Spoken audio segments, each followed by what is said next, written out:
Doctor, I thought we were building the same future, but now I'm starting to wonder if we were ever walking the same path. Emily sat across from me, her posture stiff, her hands gripping the edges of her chair as though she feared losing control. Her hazel eyes, rimmed with red, searched mine for answers I didn't yet have but knew I needed to uncover. "What makes you say that, Emily?" I asked gently, leaning forward, inviting her to share. She let out a breath she seemed to have been holding for years. "It's Alex. I don't understand him anymore. Or maybe I never did. We've been married for 5 years, but it feels like we've been walking further apart instead of closer together." I nodded, encouraging her to go on. Emily's voice cracked as she began to recount the story of her marriage, painting the picture of what seemed, at first, like a fairy tale. She met Alex at a friend's wedding. He was charming, intelligent, and ambitious, a man who lit up the room with his confidence and wit. He had this vision for his life that was so clear, she said, a faint smile playing on her lips as she reminisced. He wanted to work his way up in finance, become a VP by 35, retire early. And me? I was smitten. His drive inspired me. I thought, this is the kind of man who can build a strong foundation for a family. Her smile faded. We talked about the future, or at least I thought we did. I told him how I always dreamed of having 3 or 4 kids, a bustling house, you know. The kind of family life I never had growing up. He didn't seem opposed to it. He said, "We'll figure it out." I guess I took that as agreement. She paused, her gaze falling to her hands. But now I think we were talking past each other. He was thinking about promotions, while I was picturing kids running around the backyard. How did I not see it? As she spoke, I could see the threads of doubt and regret woven through her story, a tapestry of conflicting desires that had grown more tangled over the years. "Tell me about the early days of your marriage," I prompted. "Oh, those were wonderful," Emily said, her face lighting up momentarily. "We were both busy with work, me at the marketing firm, him at the investment bank, but we always found time for each other. Date nights, weekend trips, spontaneous adventures. I felt alive. Loved." She sighed deeply. But things started to shift after his promotion to associate director. He was working 14-hour days, sometimes weekends. And I was ready to start a family. Her voice wavered. I brought it up a few times, casually at first. "What do you think about starting to try next year?" I'd ask, and he'd always say, "Not yet, Em. Let's wait until things settle down at work." The years passed, and Emily's patience wore thin. "Things never settled down," she said bitterly. "There was always a new project, a new milestone to reach. And I started feeling like I was running out of time. I'm 33 now, doctor. I don't have forever." Her distress was palpable, the weight of unmet expectations pressing down on her. "Emily," I began carefully, "it sounds like you and Alex had different visions for the future, even from the beginning. How does that realization make you feel?" She hesitated, as though weighing the answer. "Angry," she admitted. "And scared. Angry because I feel like he misled me, even if it wasn't on purpose. Scared because, what if this means we don't have a future together?" Her words hung in the air, heavy with unspoken fears. "Relationships often start with shared dreams, or at least the illusion of them," I said gently. "But as life unfolds, those dreams can evolve, or diverge. The question is, do you think you and Alex can realign your visions?" Emily seemed taken aback by the question. "I don't know," she whispered. "I don't know if he even wants to." She glanced out the window, her expression unreadable. "I just don't understand how we got here. He's still the same man I fell in love with, ambitious, driven. But now those qualities feel like barriers instead of bridges. How can the things I admired most about him be the same things tearing us apart?" Her pain was raw, and I felt the weight of her struggle. This was not just a story about unmet expectations, it was about the fundamental human need for connection, for feeling seen and valued. Emily, I said, let's take a closer look at what you're feeling and why. Maybe together, we can untangle some of these threads and figure out where you and Alex stand. At this point, I paused our session to let Emily collect her thoughts, sensing the depth of her turmoil.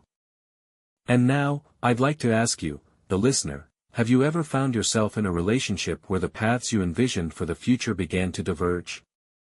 How did you navigate that? Feel free to share your thoughts or experiences in the comments, I'd love to hear from you. Emily sat with her hands clasped tightly in her lap, as if holding on to the memories would keep them from slipping away. Her eyes reflected a mix of sadness and dawning awareness. I think I should have seen it coming, she began, her voice tinged with regret. I leaned forward slightly, inviting her to continue. It wasn't like Alex ever lied to me. He was always upfront about his career ambitions. When we first started dating, he talked about his 5-year plan like it was a roadmap he carried in his back pocket. He wanted to make partner by 35, retire by 50, and then, maybe, travel the world. Kids were never part of the blueprint. She let out a small, humorless laugh. I remember asking him once, early on, if he wanted children. He just smiled and said, of course, someday. I took that as a yes, but now I wonder if it was just something he said to keep the peace. Her voice faltered. I wanted to believe we wanted the same things. He was so persuasive. Confident. It made me feel like I didn't need to worry, that we'd figure it out together. She shook her head, as if chastising her younger self. But looking back, there were signs. Subtle, quiet little signs that I ignored. Like what? I prompted gently. Emily's gaze grew distant, her mind traveling to a time when things were simpler, at least on the surface. There were moments, she said slowly, when I'd talk about the future, the kind of house we'd have, how we'd decorate a nursery. He'd nod, but he'd always change the subject. He'd start talking about the next big project at work or how his mentor had just landed a promotion. I told myself he was just focused, that it wasn't the right time for those conversations. I didn't want to push him away by being too insistent. She bit her lip, the weight of hindsight pressing down on her. But maybe I should have pushed. Why do you think you didn't? I asked, sensing there was more beneath the surface. She hesitated, then admitted, I was afraid. Afraid that if I pressed too hard, he'd think I wasn't supportive of his goals. I didn't want to be that wife, you know. The one who holds her husband back. Her words were laced with self-reproach, and I could see the emotional tug-of-war she'd endured. As the years passed, Emily's patience began to fray. I started feeling invisible, she said, her voice dropping to a whisper. Alex would come home late, sometimes after I was already in bed. On weekends, he'd spend hours on his laptop, catching up on work. And I'd be sitting there, alone, thinking, is this it? Is this what marriage is supposed to feel like? She glanced up at me, as if seeking validation. That must have been incredibly lonely for you, I said. It was, she admitted. And the worst part was, he didn't seem to notice. Or maybe he just didn't care. Emily paused, gathering her thoughts.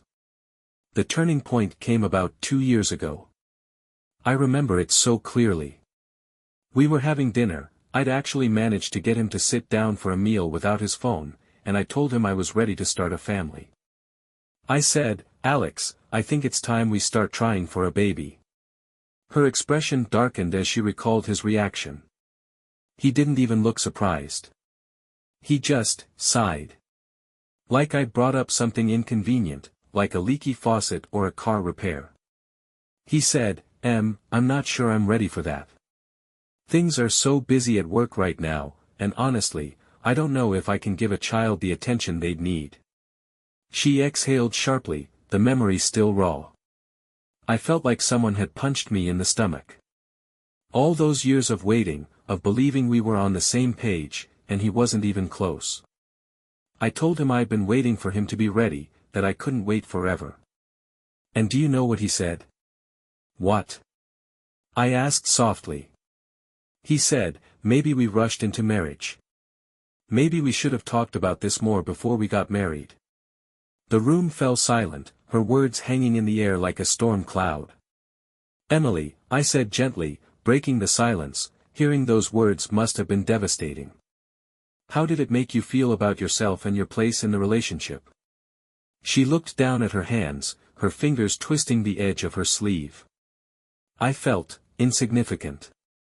Like my dreams didn't matter. Like I was just an accessory to his life, not an equal partner. Her voice grew steadier as she continued. I started questioning everything. Was I asking for too much? Was I being selfish? But then I thought, no.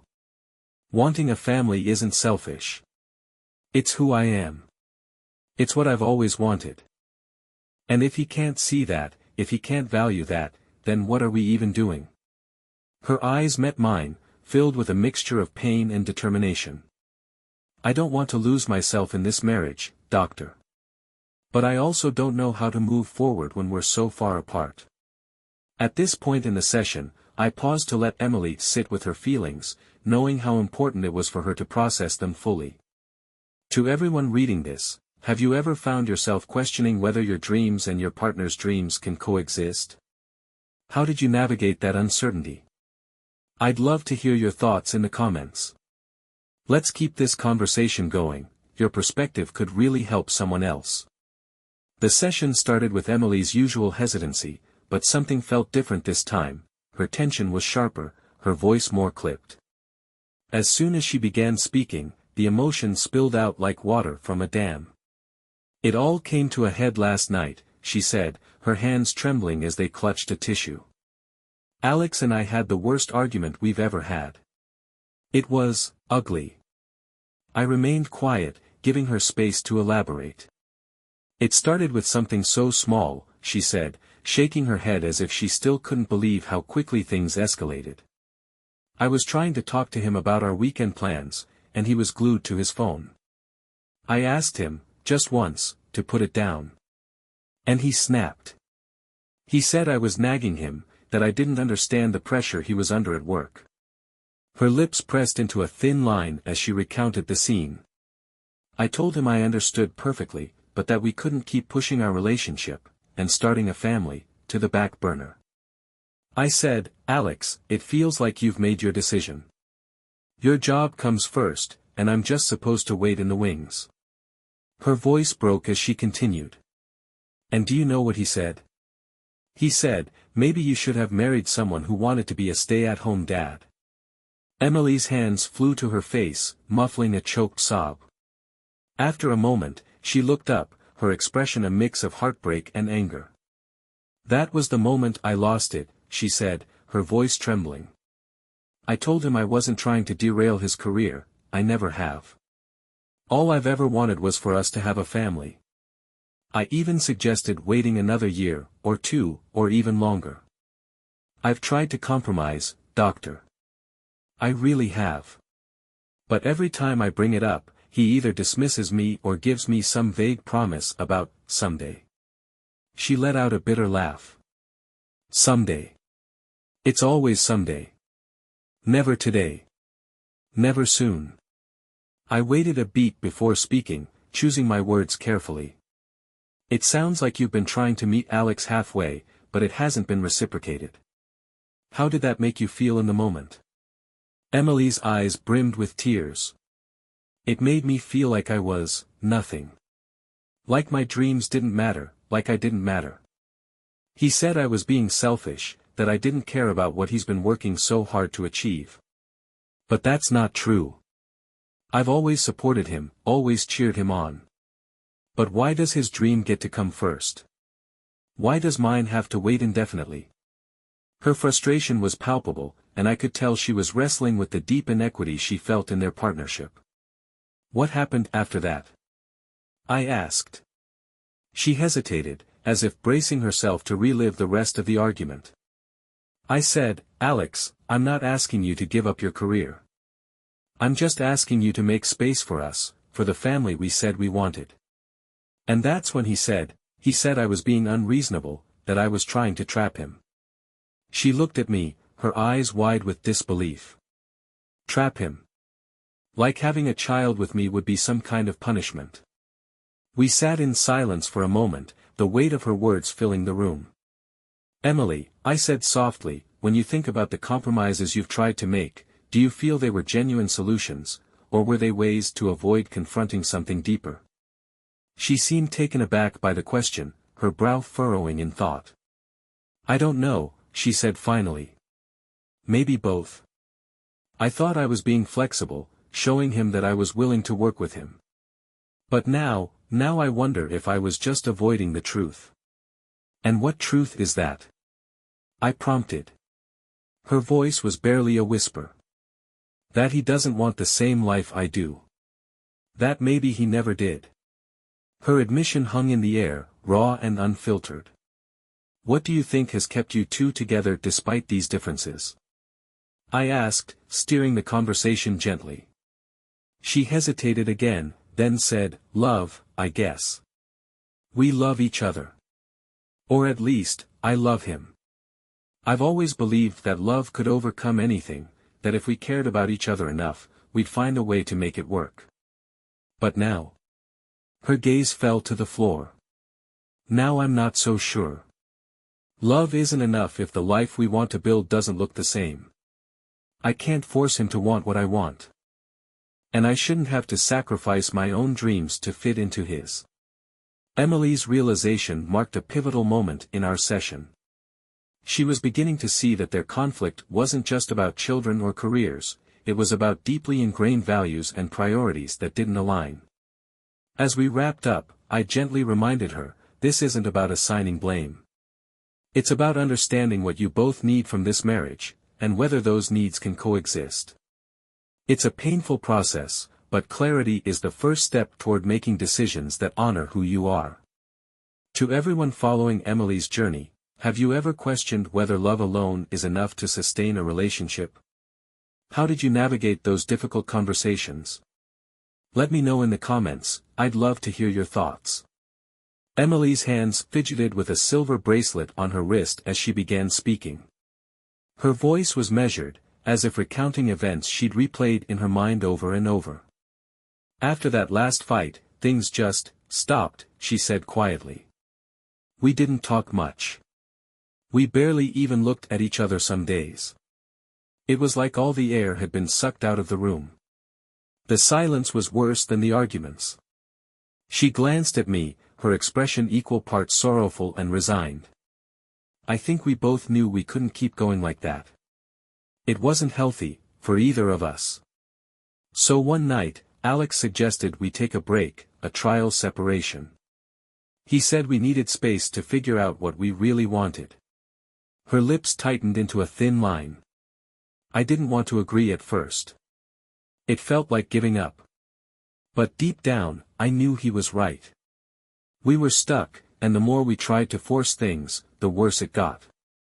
Emily moved into a small apartment across town, a modest but cozy space she described as her safe haven. She told me how, in the beginning, the loneliness was almost unbearable. I'd never lived alone before, she admitted. The first few nights, I couldn't sleep. The quiet was so loud. I kept wondering if I'd made the biggest mistake of my life. But as the days turned into weeks, Emily began to see the separation as an opportunity rather than a punishment. I started journaling again, she said, a hint of a smile softening her face. Writing down my thoughts, my fears, my dreams, it helped me make sense of everything. And the more I wrote, the more I realized something important. Wanting a family isn't just some passing whim for me. It's who I am. It's part of my identity. She paused, looking down at her hands. I always thought I could wait, that I could bend to fit into Alex's timeline. But during those quiet nights alone, I realized that waiting indefinitely would mean losing a piece of myself. And I couldn't do that, not for him, not for anyone. Meanwhile, Emily kept tabs on Alex, though their contact was limited. He seemed to thrive in their time apart, diving deeper into his work and earning a significant promotion. He called me once, to tell me about it, she said, her voice tinged with bittersweet pride. I could hear how happy he was. And I was happy for him, I really was. But it also hurt. Because it felt like he was moving further away from the life I'd envisioned for us. There were a few attempts to reconcile, but the conversations always circled back to the same issue. We'd meet for coffee or dinner, and for a moment, it would feel like old times, Emily said. But then we'd start talking about the future, and it was like we were speaking two different languages. I'd bring up kids, and he'd say he wasn't ready. He'd talk about work, and I'd feel like I was disappearing into the background. Her voice grew quiet. It became clear that we were living in parallel worlds. We could see each other, but we couldn't touch. In our sessions, Emily grappled with the grief of letting go of the life she thought she'd have with Alex. Sometimes, I feel like I failed, she confessed. Like I wasn't enough for him, or like I should have tried harder to make it work. Grief is a natural response to losing something you value deeply, I said gently. But it's important to remember that this isn't just about effort. It's about compatibility, about whether your values and goals can coexist. That's not a reflection of your worth or his. Emily nodded slowly, though the weight of her emotions was still evident. Through our work together, she began to shift her perspective. I've realized that it's okay to want different things, she said one day, her voice more resolute. It doesn't mean either of us is wrong. It just means we're not right for each other anymore. And as much as that hurts, it also feels freeing. Emily's journey through separation wasn't just about mourning the loss of her marriage, it was about rediscovering herself. I've started thinking about what I want my life to look like, even if Alex isn't in it, she said with a small smile. I've been researching adoption and single motherhood, just in case that's the path I choose. And I've been reconnecting with old friends, building a support system I know I can rely on. Her voice grew stronger. I'm not saying it's easy. There are still days when I miss him, when I wonder if we could have made it work. But I'm learning to trust myself, to trust that I deserve a life that aligns with who I am and what I want. Emily's words carried a wisdom that had been hard-earned through heartbreak and self-reflection. To those of you reading along, have you ever had to make a difficult choice to honor your own values, even when it meant walking away from someone you loved? I'd love to hear your thoughts or stories in the comments. Sharing your experiences might help others going through something similar feel less alone. Sometimes love isn't enough when the roads we walk lead to different destinations. Emily's words echoed in the quiet of my office. Her tone was resolute but tinged with the sadness of a hard-earned truth. She sat across from me, her posture a little straighter than when she first came to me months ago. I filed the papers last week, she said. I thought I'd feel broken. But instead, I felt relief. Like I finally gave myself permission to move forward. I nodded, offering her a warm, encouraging smile. That's a significant step, Emily. How does it feel to say it out loud? She took a deep breath and exhaled slowly. Liberating, she admitted. For so long, I held on because I thought love would be enough. But I've realized that love can't bridge every gap. We were building two completely different lives, and no matter how much we cared about each other, we couldn't make them fit together. Her voice softened as she added, and that's okay. It doesn't mean our marriage was a failure. It just means it wasn't the right path for us anymore. Emily reflected on the journey that had brought her to this point. I think back to the person I was when Alex and I first got married, she said. I was so eager to please, so willing to compromise, because I thought that's what love was. But along the way, I lost sight of myself. She looked thoughtful, as if piecing together the puzzle of her growth. This process has been painful, there's no denying that. But it's also been illuminating. I've learned so much about who I am and what I want. And what is that? I asked gently, encouraging her to articulate her vision for the future. Her eyes brightened, a small but genuine smile forming. I want a family. A home filled with laughter and love.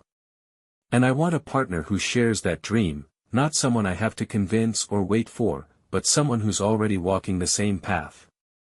Emily's resolve to honor her values marked a turning point in our work together. She spoke candidly about the lessons she'd learned from her marriage, not just about Alex but about herself.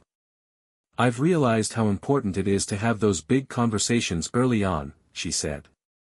Not just about kids or careers, but about what kind of life you want to build together. And not just once, these things change as you grow. You have to check in with each other, make sure you're still aligned. Her words carried a wisdom that had come at a great cost, but they were also filled with hope. And what about Alex? I asked. Emily's expression softened. He's doing well. Thriving, actually. He just got another promotion, and he seems happy. I think he's finally living the life he always wanted. And as much as it hurt to realize that I wasn't part of that picture, I'm glad he's finding his version of happiness. We spent the rest of the session discussing her plans for the future.